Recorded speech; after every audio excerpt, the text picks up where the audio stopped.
चलिए हम लोग फेज 7 के लिए तैयार हैं। मैं बता दूं जानकारी के लिए, इसके बाद फेज को आगे नहीं बढ़ाया जाएगा, इतना ही रहने दें। ऐसे यदि कहा जाए पार्शियल इक्वेशन तो बहुत अथाह सागर है, पैसिफिक ओशन जैसा है। फिर भी फेज 7 तक हम लोग पहुंचे। सिमिलर क्वेश्चन को यहाँ लिया गया है। हम लोग पहले HNO2 को ब्रेक किए थे, यहाँ पर HNO3 आया। HNO3 को ब्रेक करेंगे प्रोडक्ट के हिसाब से। और हम लोगों ने 3 मेथड जो सीखा total, hit and trial, algebraic, partial equation, एक और है आयन इलेक्ट्रॉन्स, एक और है oxidation number. Ion electrons oxidation number जो 11 12 में आप पढ़ेंगे। हम लोग इसको कंप्लीट करके आगे बढ़ते हैं, सिलेबस पर आएंगे। क्योंकि ये सिलेबस में नहीं है, एग्जाम में नहीं आने वाला है। एग्जाम में यदि ये दे दे तो बहुत मुश्किल हो जाएगा स्टूडेंट लोगों को, लेकिन फिर भी हम लोगों के स्ट्रेंथ के लिए तो सीखना चाहिए। चूंकि मेथड है बुक में, किसी किसी डिफरेंट बुक में है, तो सीख लेना चाहिए, आपका स्ट्रेंथ बढ़ेगा। चलिए 25 को आगे बढ़ाते हैं हम लोग। एक क्वेश्चन में सॉल्व करता हूं, फिर ब्रेक दे करके आपको बाकी क्वेश्चन अगले क्लास में, अगले वीडियोस में मिलेगा। तो एक क्वेश्चन, पहला क्वेश्चन को आप ध्यान से समझेंगे। क्या लिखा हुआ है? Cu plus HNO3 arrow CuNO3 whole 2 plus H2O plus NO, कुछ इस तरीके से। अब आपने जब HNO2 को ब्रेक किया पहले, अब यहां आपके सामने HNO3 आया है। HNO3 को यदि ब्रेक किया जाए तो H2O और प्रोडक्ट के हिसाब से क्या मिलेगा? NO। जब आप 2 यहां देंगे तो यहां भी 2 देना होगा। देखिए 3 × 2 6 हुआ, और 2 और 1 3 हुआ ना, 3 नेसेंट आ रहा है, 3 नेसेंट आ रहा है, देख लीजिए। अब ये नेसेंट ऑक्सीजन को कॉपर के साथ दिया जाए, लेकिन सिर्फ नेसेंट ऑक्सीजन को कॉपर के साथ देने से कोई फायदा होगा ही नहीं।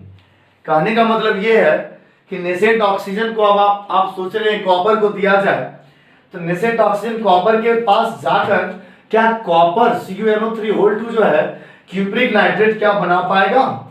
सोचने वाली बात है। तो बिल्कुल ऐसा नहीं हो पाएगा। तो वहां हम लोग क्या करते हैं, ये देखिए HNO3 को साथ में लेना पड़ेगा। HNO3 को जब तक साथ में नहीं लेंगे तो कुछ नहीं होने वाला है। चलिए, यदि हम सिर्फ नेसेंट ऑक्सीजन कॉपर को दें, सोचिए ना, नेसेंट ऑक्सीजन कॉपर को दें ऐसा करके, तो बनेगा क्या? कॉपर का ऑक्साइड बनता ही है बैलेंस शीट 2 के हिसाब से। अब ये कॉपर ऑक्साइड फिर HNO3 के साथ चलेगा। कॉपर ऑक्साइड HNO3 के साथ यदि पहुंचे तो कॉपर अब NO3 के साथ मिलेगा और बनाएगा CuNO3 होल 2। और जो लास्ट में बचा है H, हाइड्रोजन ऑक्सीजन, तो बचता है H2O। हमने अभी तक किसी को बैलेंस नहीं किया, ऊपर वाला बैलेंस किया गया था। सोचिए 3 नेसेंट ऑक्सीजन, ऐसा रिएक्शन कितना टाइम्स होगा? 3 बार होगा ना, 3 बार होगा। 3 नेसेंट है तो 3 यहां पर लगाएंगे, इससे अच्छा है कि पूरा में 3 दिया जाए।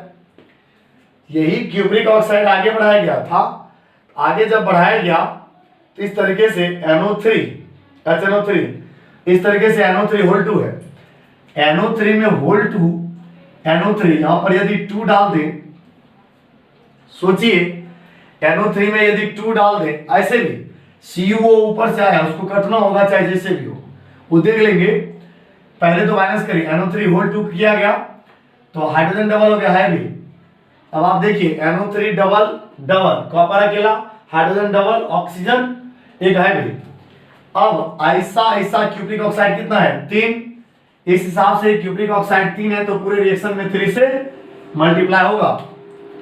बहुत ही अच्छा क्वेश्चन है, आज आया इस बार। तो कहने का मतलब है ये क्यूप्रिक ऑक्साइड 3 से मल्टीप्लाई करने के बाद, क्यूप्रिक ऑक्साइड 3 से मल्टीप्लाई करने के बाद कट कैंसिल, 3 नेसेंट, यहां भी 3 से मल्टीप्लाई नेसेंट, कहने का तब अब जो बचा है उसको लिखना चाहिए।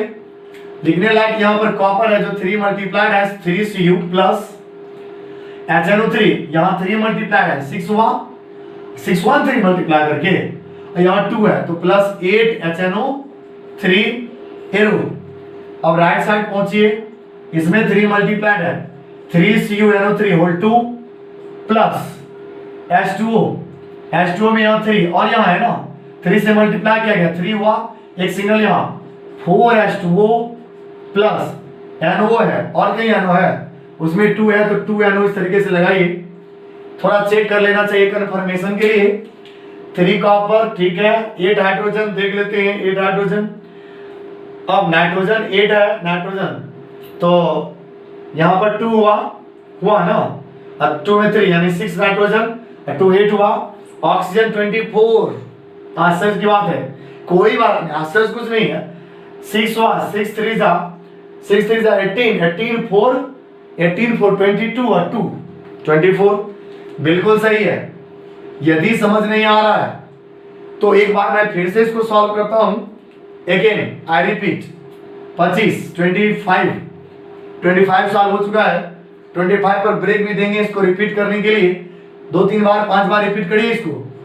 Cu प्लस HNO3 जब रिएक्ट हुआ तो CuNO3 whole 2 plus H2O plus NO, simple सी बात है, HNO3 ब्रेक होगा और प्रोडक्ट को देखा जाए क्या क्या फॉर्मेट हम करा सकते हैं। HNO3 को ब्रेक करा दें H2O प्लस NO, यदि बैलेंस करने लायक है तो 2 यहां लगा दें, नाइट्रोजन डबल हो गया, 2 यहां पर, नेसेंट ऑक्सीजन देखा जाए 6 हुआ, नेसेंट ऑक्सीजन 2 और 1 3 तो 3 नेसेंट डालना होगा तब 6 होगा। ये नेसेंट ऑक्सीजन कॉपर के साथ आएगा, कॉपर के साथ आकर के क्यूप्रिक ऑक्साइड बनाया, ऐसा ऐसा 3 नेसेंट ऑक्सीजन है तो ऐसा ऐसा 3 बार रिएक्शन होगा। और यदि आगे बढ़ा जाए, आगे कुछ इस तरीके से बढ़ा जाए और ये क्यूप्रिक ऑक्साइड इस बार आएगा, उफ, जस्ट 1 मिनट चेयर लेना पड़ेगा थोड़ा, मानकर चलिए ये क्यूप्रिक ऑक्साइड अब HNO3 के साथ मिला दें, जो प्रोडक्ट है उस पर ध्यान दीजिए, CuNO3 होल 2 और CuNO3 whole 2, CuNO3 hydrogen oxygen मिलकर के वाटर बनाया, बैलेंस भी करना चाहिए।